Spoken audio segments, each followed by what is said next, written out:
So then the semi-final lineup is set for the Club World Cup. Tomorrow, Tuesday, sees Fluminense take on Chelsea at the MetLife Stadium. That is at 3 p.m. Eastern. And then 24 hours later, PSG take on Real Madrid for a place in this weekend's final at stake. Chelsea go into the clash against Fluminense very much as favourites, although the Brazilians have proved certainly to be very much the underdogs who have shone so far in this tournament. It'll be a romantic story if the Brazilians indeed make it through to the final to take on one of the big boys, be it PSG or Real Madrid. But for the moment, our attention is very much on the Brazilian side against Chelsea. João Pedro, of course, has joined the Blues, and this is what he had to say ahead of the game. Every player have a different style to play, and I think the lab have one, Nicolas Jefferson, another one I have my way, and I think this is just gonna be a good way for Chelsea, you know. And do you feel like three top players competing against each other, it would be difficult for someone to really make their mark in the team? I think who bring more good things to the team gonna play. I think everyone need to work hard in the end. Enzo decides. Mark Ogden is with us. Hello, Mark. Welcome to the studio. Are you going to be shouted at as well? Bit of a costume change there. Yeah, I've been here before, yeah. Oh, yeah? A while ago. You obviously made lasting memories. Yes. Mario with us as well. Let's start off, though, with Alexis, who, of course, has been literally all around the country for the Club World Cup. New York will be your final stop, Alexis, for these two semi-finals and the final. Let's focus, shall we, on Chelsea? We heard you there speaking to João Pedro. What's the general vibe within the Chelsea camp ahead of this tie?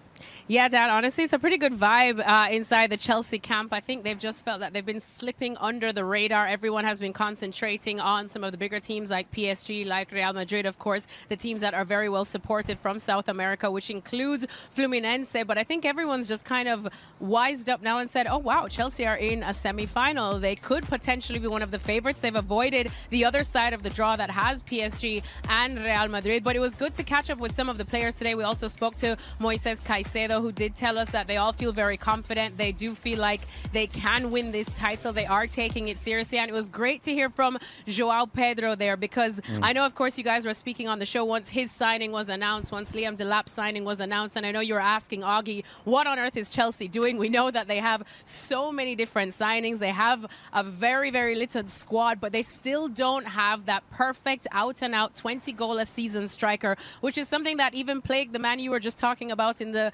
segment before, Mauricio Pochettino, when he was Chelsea manager. You know, you talk about Nicholas Jackson, whether he's the right one, Nkunku as well, who was brought in by Pochettino, and Pochettino halfway through his tenure had to talk about how, look, he's just not the same player because of injuries that he saw at Leipzig. And now in comes two players there, João Pedro and, of course, Liam Delap. We've liked what we've seen from them, but I loved what I heard from João Pedro. He spoke about how he was embracing the competition there at Chelsea, how he feels like he has a little bit more of a physical nature, that South American football style that he told us in Portuguese that he feels like could set him apart from the usual candidates that we do see at Chelsea. He also said that he chose to come to Chelsea because he wanted to win trophies, and he also felt that playing at a club like Chelsea could probably put him in a good position to being called up to the Brazil national team a year away from the World Cup. So if I'm Enzo Maresca, he's saying all the right things here, and he's already pretty much impressed a lot of people for Chelsea with his physicality, but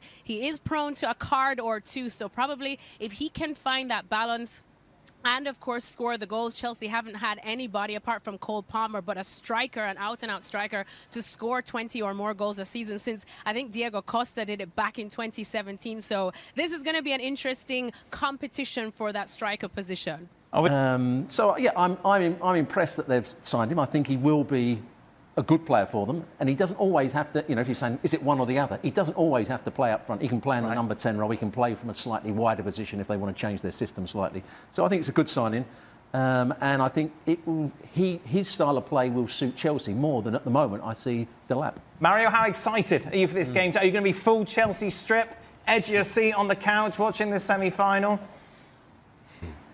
Oh, I got my shirts out already, but Yes. I will have to knock the dust off, man. I have to knock the dust off then. I cannot with them on.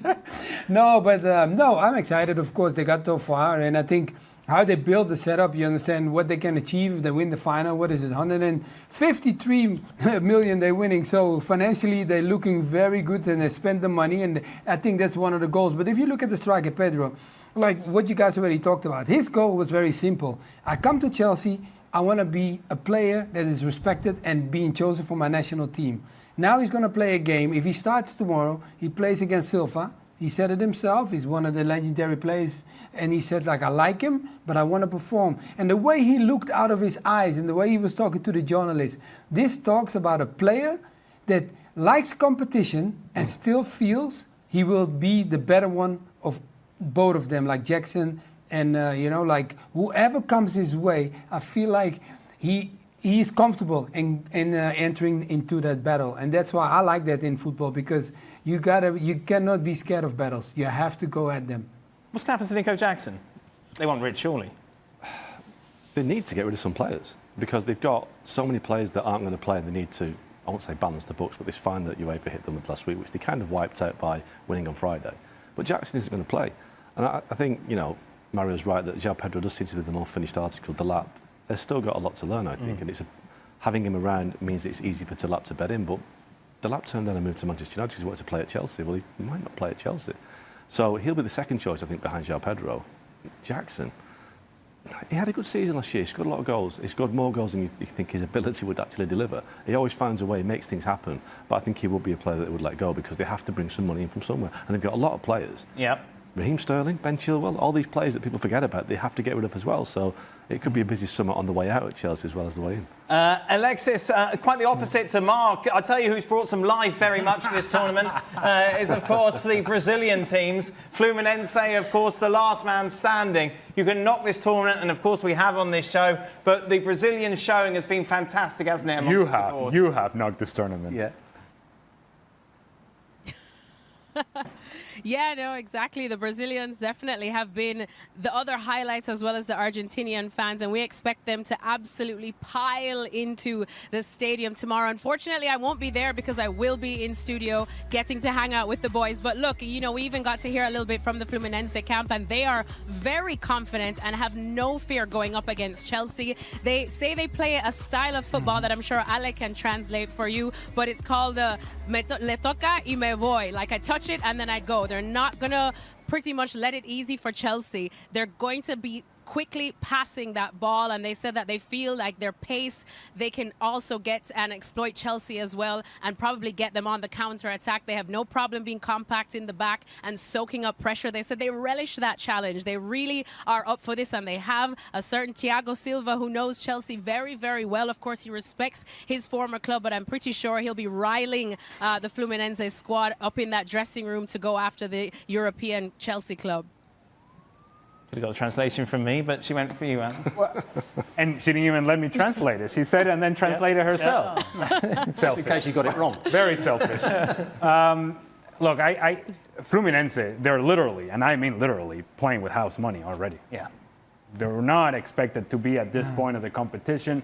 And every time you advance, and we have been reminded of it every time that you watch a game, this game is worth this many millions. Okay, well, and for Fluminense, all those millions count for something. All those millions are important. All those millions changed the trajectory of the club locally in Brazil. And so here they are, again, playing with house money, a dangerous team because they know exactly who they are and what they are and how they go about winning games. I don't think you can say that about Chelsea all the time. Consistency with Chelsea is a problem. I don't think consistency is a problem with Fluminense. Now, talent level, potential, higher ceiling, I think you go Chelsea. But Fluminense, they're going to be organized. They'll absorb pressure. If Chelsea lose the ball in a bad area, they have proven in this tournament, Fluminense has, that they have enough in the attack to expose frailties for Chelsea defensively. Having said that, I'm picking Chelsea. Not meaning to be negative about this tournament, but just slightly for a moment. Well, kind of. Why is this game at 3 in the afternoon in July at the MetLife? To suit the European TV audience. It's not. Who aren't watching? Well, no, they're not watching, to be honest, but that is where the money is supposedly for the World Cup next year, the broadcast rights. That's where the big football population is apparently, and we know it's not, but that's where it's led by money, it's led by influence. Now, you're right, 3 o'clock in the afternoon in New Jersey, who's going to be there? Fluminense will help because they've got a big, following in the city, but Chelsea. The same on Wednesday as well, and the same for the final. It's just the wrong time, I think, for a game that needs to be.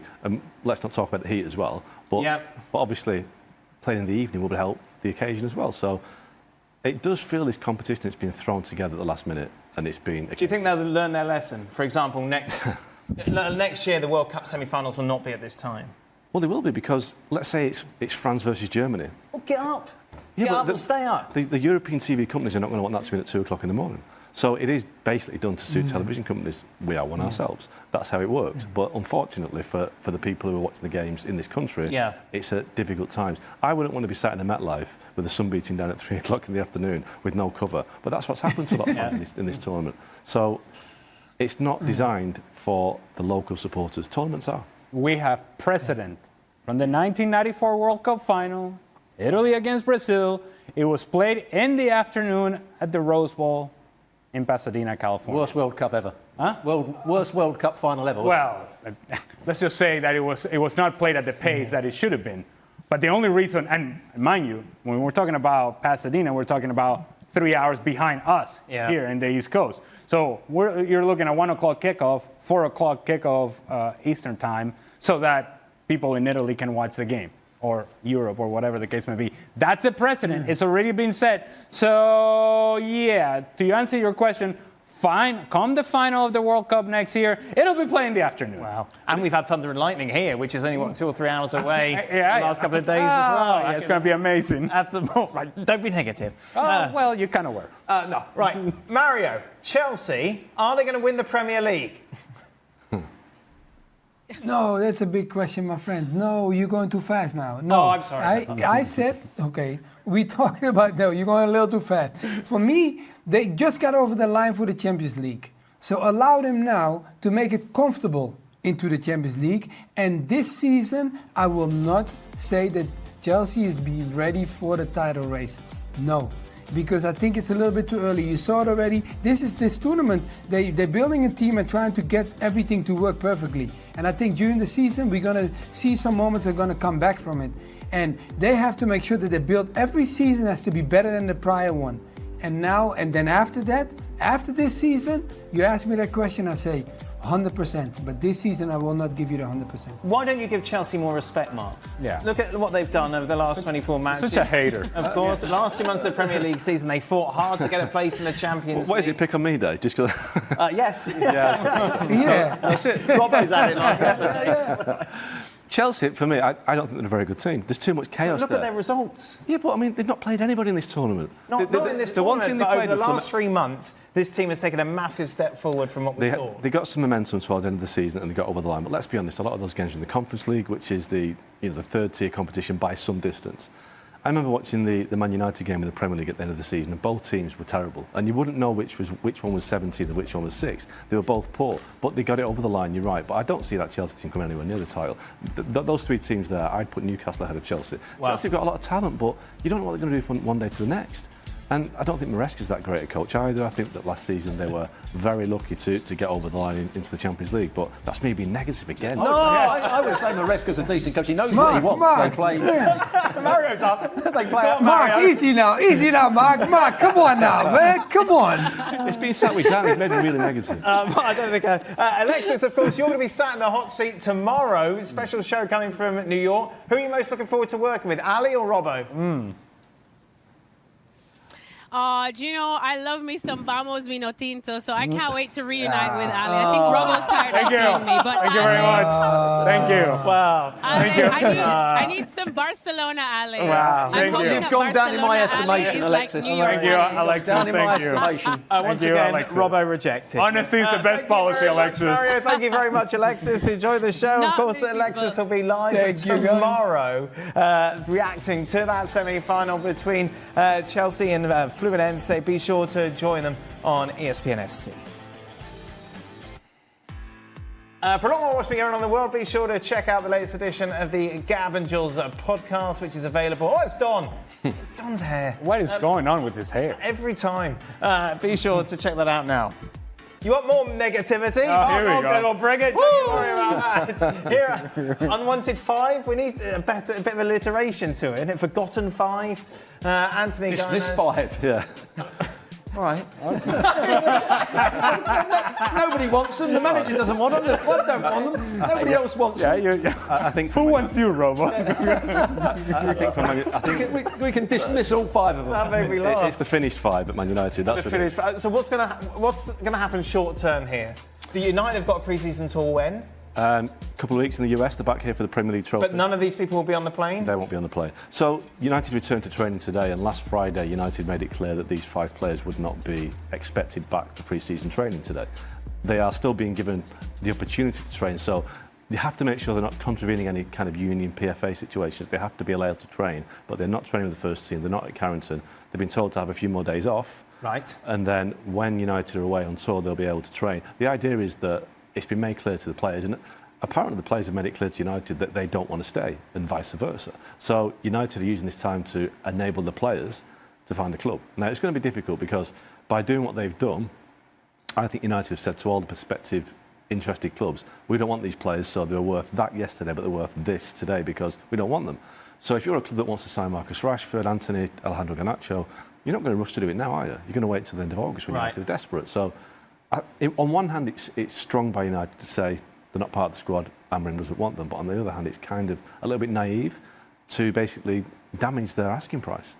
You make all this, Robert. They're kind of been ostracising us, Robert. As all he says, basically, we don't want them, but we want you still to pay for them. And it must be the manager who's saying it, because the manager doesn't want involved with the squad. He wants to make sure I'm working with these players and I don't want them messing up what I'm doing, and they're probably going to be a sulking and all that sort of stuff. So the manager's doing that. But as Oggy says, it then takes away all their value, because any club coming in will say, well, you don't fancy them, you don't think they're very good, so how can you ask that sort of money? The problem that all those players will have is we're finding another club and being paid the right sort of wages. You know, Marcus Rashford, where's he going to get the money he's getting at Manchester United? Yes. Let's talk of Barcelona. If Barcelona have done their homework over the last 2 years, you wouldn't touch Marcus Rashford with a barge pole. You know, and you could say this. The only player that is, you can say, could be slightly hard done by is Garnacho, because... Well, surely Anthony is the one, isn't he? You go to Real Betis, you light things up in La Liga for Amorim doesn't like him. There's no place in the team for him. There's no place in his formation for him as well. Right. So that's why Amorim doesn't want... And they've probably had a row over that. And Amorim probably said to him at some point, I don't really fancy you as a player. I don't like your attitude. I don't... It's very difficult then to say, come back and play for me. You can't do it. Yeah, this is like, we put them all together, but there are different stories within these 5 players. Yeah. And if you look at someone like Anthony, who really was excellent for Betis when he went to play in La Liga, why is he not given another chance, or is it just that's it? Did you see him in the Conference League final against Chelsea? That was the answer that Man United got to know. He wasn't good enough against a Premier League defence. He did well in Spain against, I'd say, defences that aren't as strong as the Premier League. He lit it up. But I don't think Betis have got the money to pay for him. They could pay his wages, but they couldn't pay the fee. Right. So I think, but Anthony rehabilitated his reputation enough last year to get a club in Liga again. It'll be a loan. A lot of these players aren't going to be sold. There's no way they can find people to take these permanently, apart from maybe Rashford. Because I know it sounds ridiculous, but United's issue there is paying him up. He's got 3 years left on a £325,000 a week contract. That's what, £40-45 million a So foot. where's he going to go, Bayern or Barca? I imagine that Barcelona is an option because they failed to get Nico Williams over the line. They need cover for Rafinha and Lamine Yamal. Yeah. Rashford fancies the move. It's the one club that Marcus Rashford might say to United, do you know what? I'll take a pay cut to go so we can sort it out that way. So it's the perfect move for Rashford. It's the perfect move for United. Do you think Barcelona are really interested in him, or is it Marcus Rashford's agent trying to push it towards Barcelona? That was my initial suspicion, but there is interest in Marcus Rashford. They probably see they could pick him up a little bit cheaply. He's got a pedigree that has kind of been buried under whatever for the last 2 years, but he's still a player that might use that, challenge to become the player he was again. But I think he's 27 later. If somebody goes off the boil, yeah, it's his attitude that you see on the field, where he looks as though he's not interested and almost throws the towel in. And also, you can't have that. If anybody watching that would say, we can't have him at our club, that is disgraceful behaviour. Yeah, and also he went to Villa for 6 months, and people saying, he did great at Villa. He scored 4 goals, and 2 were against Preston North End. He didn't do that well. Oh, negative. But true. It's just a reality, isn't it? Jadon Sancho, Juventus are keen on Sancho. Again, I'm surprised at, but I mean, he'll do well to find a club because he's had a terrible 2 or 3 years. Sure. Sancho. Anthony, you're right. Garnacho, somebody will pick Garnacho because he's got potential. He's young. He's still, you know, what was Cristiano Ronaldo at that age? He was inconsistent. Now he's not Ronaldo, but he could be a player that will be effective. And he's the one. Does he not like Garnacho because he doesn't fit the system that Amorim plays? So there's no place for him in the system. There's that, and I think he's frustrated by Garnacho's judgment.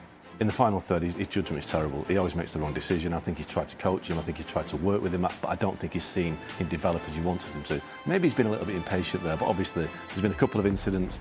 The one with the Marcus Rashford Aston Villa shirt the other week on Instagram, which is a bit naive, you know, walking with an Aston Villa top on. So I think Garnacho is probably... United will see that as an opportunity to get some good money in because he's a homegrown player. They can use it all for PSR evaluations as pure profit. But he's not got a future under Amorim. So if we have to wait to the end of August for these players to leave, what's going to happen in the meantime with players coming in?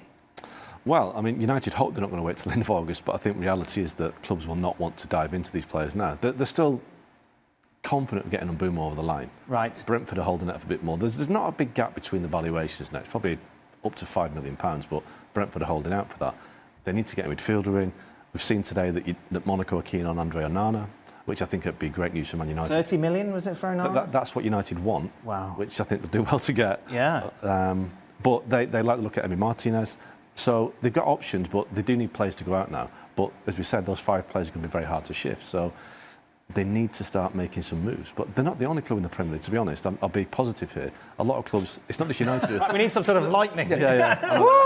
There's a lot of clubs that are terrible. Yeah, a lot of clubs have made slow moves. So now it will get active because teams are back in pre-season training. Coaches will put pressure on the directors, sporting directors, like we've got to get players in, got to get players out now. This has just come through. I'm not sure how much you know about this. Elanga looks like he could be on his way to Newcastle. £55 million is the fee that... From Forest. Yeah, which is a big fee. He's had one good season, and he had a decent season. You know, a lot of assists last year. It made United look silly by doing so well at Forest, but apparently United get a £6 million sell-on bonus, so that'll pay Marcus Rashford's wages for there you go. Okay. Positive. There it is. Elanga, does Newcastle get you excited? He's a good player. He's a great counter-attacking player. If Newcastle want to play on the counter-attack, he's not quite so good in tight areas, but he's a good player. There we go. Lovely. That's positive. Transfer talk, as always. Mike, busy on transfer talk, yeah, breaking down exactly what's going on. Well, you're not. You're on holidays in the States at the moment. But others are doing work. I promise you. You can check it out on Transfer Talk.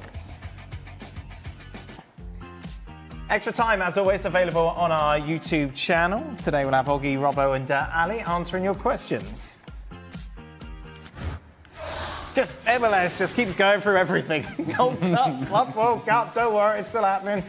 Seattle Sounders taking on Ali's old side, Columbus Crew, and it would be the Crew who would open the scoring here, Ali, Diego Rossi. And it's good combination, good counter-attack. Vision coming from the left-hand side and a nice finish on Diego Rossi. In the end, though, this one would finish 1 apiece. The equaliser coming just before the break. Paul Rothrock with the goal. Yeah, it did well, just to pass it into the near post, deceive the goalkeeper, good finish. So 1-1 then is how it finishes. Taking a look at how things stand in the West. It's San Diego who's sitting top, 1 clear of Vancouver Whitecaps, who do have a game in hand. Shall we look at the Eastern Conference as well? Sure, why not? There it is. FC Cincinnati sit top. Very tight, though, isn't it? Between the top 4, just 4 points separate Cincinnati, Nashville, Philadelphia, and the Columbus Crew.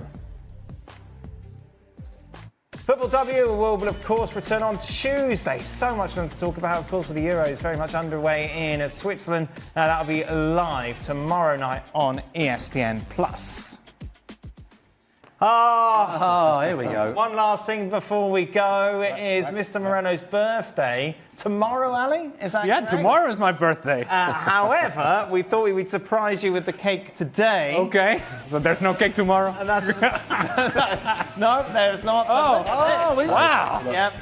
Wow. Thank you very Well much. then. Look at this. Well then. Service. Well then, indeed. There we go. Oh, shall I get the chopper thing? What's it called? Huh? What? Vamos, Venezuela! Let me get that. Thank you very much. I once asked you on air, where did you come from? Now I know. Yes. Venezuela. Gracias. Thank you very much. Thank you very much. Thank you. Thank you so much. Look, this Appreciate it. Thank you. I think, Thank you. Hey, Jack, thank you. Oh, Jack's back. Yeah, you put Hey, it. Jack. Did you put it together? Oh, Jack's so Did happy. you put it together? Who put this together? Be good if you could get that off. It's a group effort. It's all right, it's going to Oh, happen. yeah. It'll be his next birthday by the time we get Imagine. Wait a minute. Wait a minute. Oh, I'll have to cut it with one of these. by the Sorry, way. I got it. There we go. Oh, you're beautiful, Ali. Yes. How many candles? That's a lot of Venezuela right there. How old are you, Ali? I am 46 years old, Dan. There we go. I'm feeling great. Feeling great. There we go. Not one of us said you look good for your age. No, I was expecting a little more, but no. No, you didn't get it, did you? That's really? all right. You do look very good for your age. Thank you. Coming from Robbo. Hey, well, that's all right. That's all right. I'll take it, Stewie. I'm 92. Oh, yeah, act like it. Welcome into the latest edition of Extra Time. Okay. We've got kind of the opposites today. We're celebrating Ali's birthday, Yes. and Mark's here. Balances it all out. Where should we start? Mark, how are you? You're here for the Club World Cup. I'm very good, thanks. How's your experience been? I've enjoyed it so far, more than you have. Well, no, don't put me in that bracket. Let's not start there. It's been very good. And Ali, it's your birthday tomorrow. Yes, it is. Do you think someone got your day wrong, or why are you getting it today? I'm not quite sure. Maybe because I'm going to New York tomorrow to do the shows from New York. so- Maybe they don't have cake in New York. I don't know. No, when you think of New York, you think No, they probably don't have cake in New York. We got it here. No, is the soccer ball edible? I don't believe so. No, Dan. And, Oh, okay. And All right, we'll just no, be careful. And it doesn't collapse either, like Shaka's. No, like Shaka's one. Yeah. Okay. Right, first question is to you, Mark. A lot of negativity towards the questions that are towards you for some reason. You know, I'm not negative. It's all part of a front anyway. Mark, in the last 10 years, you've never actually liked a United manager. From all the reports you've made, given a choice, who's a manager you down a hill for? Of the United managers, Well, let's go start there, yeah. Who's been your favourite? So Alex Ferguson hated you. yeah, we'll discount Sir Alex. He Because, banned you from the club. okay. Well, that's an old story with cobwebs on it. Right, yeah, there we go. It's like Robbo's got banned from Arsenal as well. Robbo's the only former player that's been banned from his old club. I tell you what, You just give me your play there, Robbo. Yeah, of course, yeah. I'll go for Ruben Amorim because I still think he can turn it around. He needs to maybe be a bit more pragmatic with his tactical. What's the word? Stubbornness. Right, okay. But I think he could be the guy that makes them better. I think they've had a few different choices. But I think Amorim could be a guy that brings something approaching success back to Man United. Of all the managers in the world, who is the one that you would choose to come in to save Manchester United? Well, It's far more. there are two that you would take, and neither would take the job: Jurgen Klopp and Pep Guardiola. Right, there you two. They're the two, absolutely. Can the guys read the advanced stats on Zubimendi? What they said about him yesterday, like he doesn't do enough aggressive passes forward, is completely the opposite of what all the advanced stats say. Robbo, you were on yesterday, you were part of that discussion. Well, I don't know where they get the stats from because, as I said, I've watched him a lot and commentated on him. And because I've always said this to my commentator, he doesn't pass it forward. I make little notes. How many times does he pass it forward? Very few. I bet he hasn't got many assists at all. Wow, but this person here says that you're wrong. Because Well, they said I was wrong about Jorginho when he went to Chelsea as well. Take that. And said, he was always a forward passer. He's another player that passed it square and backwards for so long. He got better as time went on. Okay. But Zubimendi is a nice player who passes it square and backwards, not really penetrative with his passing. I hope I'm wrong. I agree with that. I've seen a bit of I agree. I think he needs to kind of add that to his game. I think he's very safe at the moment at Sociedad. Ali, what do you think? What's that? Why aren't you having any cake? It's yours. I am having cake. I'm just gonna make space in my plate here. Do you like Zubimendi? That was the question. Yeah. Sure. Yeah, there we go. Perfect. Right. While Vinny, Bellingham are adapting. I got more important things to think about, Dan. Robbo, while Vinny and Bellingham are adapting, is Mbappe's Alonso's greatest challenge yet in terms of getting him to play to the system? I don't know what's different about the system. I mean, there's a lot of rotation. There's a lot of rotation under Ancelotti. I think Xavi Alonso will make him be more disciplined in what he does. He won't just say to him, you can go here, there and everywhere. I don't think he should have any problems. I think they will play with almost two up front, Vinny Jr. through an inside left position, right? Mbappe almost through the middle, as Gonzalo Garcia has been playing, and Bellingham will play in the number 10 role. That's how I see them playing. Okay. And there's no problem with that. Sweet, man. Mark, given how Ratcliffe ran his teams in Switzerland and France, do you think the whole idea that he was going to save Manchester United from the Glazers was blown out of proportion? Probably, yeah. I think United fans are so desperate for somebody to come in and change the narrative that they were hoping that Ratcliffe would do it. And he said the right things, he did the right things. He brought in so-called experts to do their jobs. He brought in the cycling man, but most he have left. He's gone, Dave gone. Brailsford's gone, Dan Ashford's come and gone. Right. he gave Ten Hag a new contract and he went. Yes. So I think Jim Ratcliffe is good at, biochemicals, whatever it is, but he's not so good at football. It's only Jason Wilcox that's left now, isn't it, from that team? Yeah, Jason Wilcox and Omar Barada, so there's big pressure on those to actually deliver. Robbo, play bench yourself from your back-in-the-day contemporary English midfield generals. Well, you have to tell me who they are first. I was going to. You looked at me as if I was going to give an answer. He's building the drama, Romo. See, in weird mood at the moment, Robbo. I know what's wrong with him. Is it because you're going to New York tomorrow? It's a bit scary. Well, Alexis says she doesn't want me there, so I'm a bit sceptical. Peter Reid, Brian Robson, Ray Wilkins. Oh, without doubt, the player that you'd have in the team would be Brian Robson. He was the true midfield player. Right. Score goals, defend, aggressive, tackle, did everything right. The next one would be, and I'm going to go with Butch Wilkins. No longer with us. He was an excellent passer of the ball, great character, as friendly as you could possibly have as an opponent. And when I got in the England squad, he was the first player to put an arm around you and say, come on. Oh, really? Yeah, he's a top man. And I liked him as a footballer.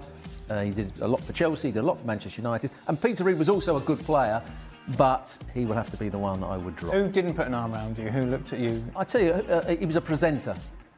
Gary Lineker? Yeah. Who? Were you surprised by that? I don't know. I don't know the man. Did Butch Wilkins play in Italy? He did. He played for Sampdoria, he played for AC Milan. There you go. I think he had a great spell at AC So why did Gary Lineker hate you? I don't really hate it. I think he hated everybody. He was at Barcelona at the time, came back and was very aloof. I used to think Controversy. I used to think Brian Robson was Stewart Robson's brother. Did you? Yeah, back in the day, yeah. Oh, little Moggy growing up. Yeah. Oh, lovely. Okay, considering the impact that Musiala's injury will have on Bayern's season, Ali, will European clubs think twice about competing in a future Club World Cup, or is the money just too good to pass up? Well, I think we touched upon it following that match, that if you're looking for reasons not to have this tournament, this is Exhibit A. And while, again, as we had in our discussion, we mentioned that this could have happened in a training session or a random game against Mainz in Bundesliga, it happened in a showpiece event, and the showpiece event being that match against PSG. And so a lot of eyes got to see that dangling leg of Jamal Musiala, and it's the lasting image. And so, yeah, there is no doubt in my mind that people that are detractors of this tournament would think, you know what, this is why we shouldn't be playing, because this wouldn't be happening to Jamal Musiala if he were sitting on a beach somewhere. The truth is that I don't know that we're gonna see the true effects of the Club World Cup on the fitness levels of the players up until we get in a more advanced stage in the domestic seasons. But how are you gonna quantify that? How are you gonna draw a specific sort of line or direct line from, oh, he got injured because he played in the Club World Cup. Yeah. And by then it's too late. But there will be an impact, and teams are going to suffer because of it. And eventually, I think you just have too much going on in the schedule. And it's going to have to come from the players, because the players are the valuable assets here. And they're the ones that are going to have to stand up for themselves and say, I don't care how much the money is, we cannot play this tournament. And it's going to have to come from the European players, because the South American players are like, vamos, vamos, we want to play every day, because they're playing for money that is beyond what they see on a day-to-day basis. And it puts those players in the shop window as well. Absolutely, absolutely. You know, some people making this argument about, well, the excitement of the South American teams and this and that. Yeah, of course. I'm from South America, and I would tell you that, of course, it's exciting to get the opportunity to play the European teams and show your level and showcase what kind of team you are. But at the core of it is a lot of these players showing themselves to the world in a window that was not available before. Yep. That was not there for them. Now it is. Ali, do you think Barcelona has the depth to go and compete for everything next season? I don't think depth was a problem this season. You could argue that maybe in the back line they could have done with another. Well, they won the Copa del Rey. Yes. Semi-finals of the Champions League. Correct. Won La Liga. Yes. So again, I must think that Barcelona looks back as to how they were eliminated from Champions League, and they must be asking themselves, how in the world are we not in the final playing against PSG? They've also got a clear summer as well, so Real, Chelsea, Bayern Munich, Man City will all be kind of working Always with the positive notes. Absolutely, yeah. It's beautiful. I know, I'm negative not on your blue teeth as well. Yeah, and your blue. There's a lot of I like it. There's a lot of colour there. But Barcelona and Liverpool, I think, will benefit from not being at this tournament this year. Final question. Robbo. Yes. Oh, no, it's your arch nemesis. I recently saw a video of Arsene Wenger explaining why 4-4-2 is the best overall formation. What are each of your preferred formations and why? When you were coaching, Robbo, what was your go-to? Well, when I played and then when I was coaching, it was always 4-4-2. Everybody played 4-4-2. Right. And there was only one or two managers that tried to do something slightly different. I understand what people like about 4-4-2, but I always go back to a coach that I worked under, and probably the best coach, John Cartwright. And he said, you need players to cover the pitch with as little effort as possible. So the system that covers the pitch with as little effort as possible is 3-4-3, because the wing backs are starting in the middle. They're not starting too deep, so they don't have to try and get high up the field. They're playing in the middle, so they don't have to recover and go forward quite so much. There's 3 defenders that can come across the pitch, and there's 3 attackers. That's the system that covers the pitch the best. What do you prefer playing in? I would actually go with that system now. If I was a coach now, I'd go with that system for that very reason. But also, I think you can get the front players to link up with each other. As I say, the wing backs are in a decent position.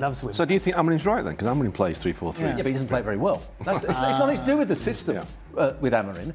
His philosophy is wrong. You know, the system, you can have a great system. It's still the philosophy, how you play within that system. And that's what I don't understand about Amorim. He hasn't got his... You know, they play it from the back, they play 2 negative, it goes to the wing back, who then passes it back to the full back or the right-sided centre back, who goes back to the goalkeeper. Then they go long when there's no players. It's rubbish. What did you prefer, Ali? Which system? Well, I'm old school 4-4-2. I like that. But I think if I were managing a team, and of course it depends on the players that I have available, I would go with a 4-2-3-1. And the reason, and that actually easily becomes a 4-4-2 if the underneath player and the middle player in that 3 actually joins in the attack. But the reason I would like a 4-2-3-1 is because I get balance through the 2 holding midfielders. I get variety from the players on the outside that have the freedom and have to have the intelligence to know when to tuck inside and when to go and play in wide areas. And as they tuck inside, then it allows my outside backs to get up and down the flank when the opportunity presents itself. And it still allows the team to have a shape to defend well if you turn the ball over in a bad area. That's what I would go for if I were managing the team. What are you going to do for your birthday, Ali? Tomorrow you're in New York with him. Well, I'm going to be with Stewie. What a treat. What a treat. Who better? I mean, wow. Who better? Yeah. I'll be with Stewie, Alexis. I imagine that after we do the show, maybe we'll go out to dinner. It's going to be amazing. I think Shaka might be going. You're going to be there as well. No invite for me. I'm in New York as well, but you know, I'll just... All right. Yeah, you can come. You'll put a dampener on it. It's going to rain as well. If you want to ruin my birthday, Mark, sure. Thank you very much. Happy birthday to you, Ali. Just a reminder, ESPN FC with you tomorrow to reflect on that first semi-final of the Club World Cup.